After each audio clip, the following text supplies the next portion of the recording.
So I just got done watching a movie called "Leave the World Behind," directed by Sam Esmail. I'm probably mispronouncing that. Starring Mahershala Ali, Ethan Hawke, um, Julia Roberts, and Kevin Bacon, and a few other people. Overall, I really like this movie. Um, I think it's got like a lot of problems that rise, mainly towards the end. I do. I think that like they could definitely cut out like another 15 to 20 minutes of it too. Um, there were multiple times like where I'm just like I kind of gotta do something. How long does this have left? And I I paused it and like looked and was like, oh, okay, there's still like quite a while left on here. And it's like one of the things that like probably like a theater like might be like a little bit better, but it's something I like. You should like never like have that feeling of trying to make a decision of like should I get up and like like go use the restroom or like respond to a message or something like that, um, based off like the runtime of the movie, But the other issue, which I'll talk about like a little bit later, deals with like kind of like the last probably about 30 minutes of the movie. Um, but yeah, I'll talk about that a little bit later. What I do want to talk about is, this is basically a movie about Julia Roberts' character is kind of fed up with like day to day life and like being around people all the time, so that she books a vacation home, and that's like slightly outside of New York City, but still like within like viewing distance of New York City, just to kind of escape from everything, and like it kind of like gets like right into it, I there's like a lot of like great acting in this. Mahershala Ali, I think he's like one of the best actors out there right now. I was actually kind of like uh, watching this, and if they really wanted to recast King the Conqueror, they could cast Mahershala Ali as him. I think he'd do like a phenomenal job as him. Um, that being said, like I know he's like going to be like Blade, or that was like in the works at one time. I don't know if it still is. Uh, Julia Roberts was great. I think Ethan Hawke's like another actor that's just like great in everything he's in. And I can't think of the name of the movie that he was just in like a year or two ago that he was like a pastor or something like that, like First Reform and or First Reform or something like that. He was phenomenal in that. I think he's just as good in this. Um, I think there's like a lot of like weird like camera work going on. Um, they try to be like all fancy, like and like go through like walls and like ceilings and like whatnot with the camera. And a lot of times like you can like tell like that like there's like a really bad transition happening. Um, which brings up like another point of like a lot of the CGI in this movie is like really bad. As in like it's not just bad nowadays, but like this would be considered like bad like 5, 10 years ago bad. And it's not something like it's like it's a I'm sure like a lower budget film like overall like aside from like paying like the actors and all that like the renting equipment all that stuff, but it's kind of like weird like you kind of think like because they don't use CGI too much in this movie, so you think like they could set aside like a couple $1 million and have like pristine looking CGI. It's just kind of like weird. Like you think you'd be past that point, and at this point, like it's a little different. Like when you're talking like a movie that's like full CGI, like Ant Man or like the Marvels, like that's like a lot more understandable. Like when 90% of movies CGI aside from the actors, and even like the actors are sometimes CGI. But it's kind of weird because this was not like the movie I was expecting at all. I was kind of expecting something along the lines of like Leave No Trace, um, which I think is a phenomenal movie, like one of my favorite movies ever, uh, with Thomas and McKenzie and I'm blanking on the name of the actor right now. Anyways, that's a great movie, and I highly recommend that movie. that's what I thought this movie was gonna be like. It's that this movie's not like that at all. This is very much like, you're.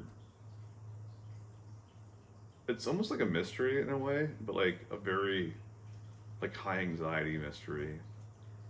And I like that type of movie, but like I know some people who don't like that type of genre, and like if I was like sitting there trying to sell this movie to someone like it, and I knew they didn't like that genre, I'd just like stay away from it. Um. Anyways, I'd probably give this movie like overall like probably like a 3.5, maybe a 4, but more likely a 3.5 out of 5. Um, but that being said, I do want to talk about spoilers, so I'll wait a couple seconds and talk about that. Um, Before I do talk about complete spoilers, I do want to talk about like the overall message of this movie, which I like is basically just how we have like a lot of conveniences based off of technology, and you know we're missing like a lot of like fundamentals like what makes us like human, which is like the human connection. Like stop looking at humans like as like a whole, like as a statistic and everything like that. um Talk to people and like see them for like who they are. Like it's one of the things like the issues like with social media, because people don't post like everything about their like life on social media. They're always posting just the positives, 99% of the time anyways. There's always like a few people who are constantly posting like sad things or hateful things or anyways. um but just kind of getting back to like that, like living like life without the idea of like living in the moment and like building that connection with other people. But anyways, as far as spoilers go, so this is a clear like allegory of the whole um, political divide that's like kind of happening like right now. It gets like really really heavy handed like towards the end of this movie, and it drops off for me because of that. And like I know like a lot of other people, it's the same thing. I think like up until like the last like 15 minutes, like it does it like subtly enough that like it's good, and like you can it's still in for that message, but it kind of like shoves it down your throat towards the end of it, and that part kind of makes you like lose it. And there's also like the final 5 minutes like where they're looking for the daughter Rose, who um, makes this reference to Aaron Sorkin, specifically one of his episodes of West Wing, and goes into this like neighbor's house, which for whatever reason is abandoned, and she's just like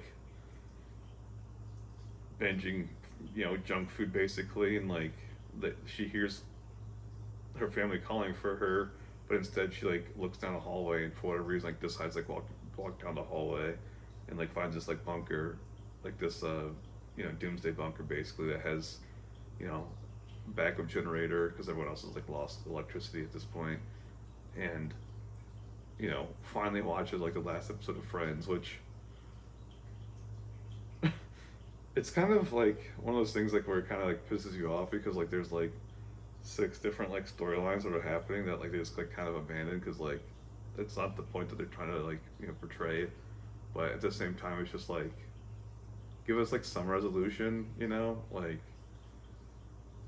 and like let alone I think like the ending is going to be like lost on quite a few people, which is like basically that we all have our comforts, and that's like how we like cope with this like political divide that's like happening. Like I watch movies for escapism, I play video games for escapism, but in her situation she watches Friends, and like that's like when I mean it gets like a little like, again like heavy handed like, towards the end, because she like literally talks, she's like watching them makes me feel happy, and I feel happy for them, and like how I just want to be a part of that and all that stuff. And it's like we get it, like the world was better 20 years ago, but it wasn't better. Like we have like a lot of more medicines like that we have, like nowadays, like that we didn't have 15, 20 years ago. Like when you're talking about creating a vaccine for cancer, that's like very close to being done in like development. It's just like that wasn't like even an idea 20 years ago, or we have self-driving cars. Like it blows my mind, like the advancements in technology. Like my phone, like I'm recording this on my phone. 20 years ago, had like a Motorola flip phone, well, Motorola Razor. If I tried to record that, like I don't even know how to upload to, to the internet. So I get what the movie is trying to say. I just think it comes off like one way too heavy-handed, and like one too like nostalgia, like reminiscing of like, there's a term for it, but like looking at the past like in a more favorable way than it actually is. Um, like I said, this movie's like really saved by like the great performances though, um, by like the four main characters, and even like the characters I didn't mention, like they're still good acting, like and I think like overall it's good directing and good composing and everything. Um, I also think the title cards are kind of weird in this. I don't mind them in stuff like Lars von Trier like films. Like a lot of like, European films like do them, and like a lot of indie films do them. This one it kind of like took me out of it because like title cards are like very referencing like biblical nature, and I don't think it's like it's seems like it's not the message it's trying to portray. I'll put it that way. And I do want to shout out the score as well, because there's a few times like where like they accentuate the tension building with the score, and it works really well. But overall, yeah, it's somewhere around 3.5 out of 5. I think that it's an appropriate rating.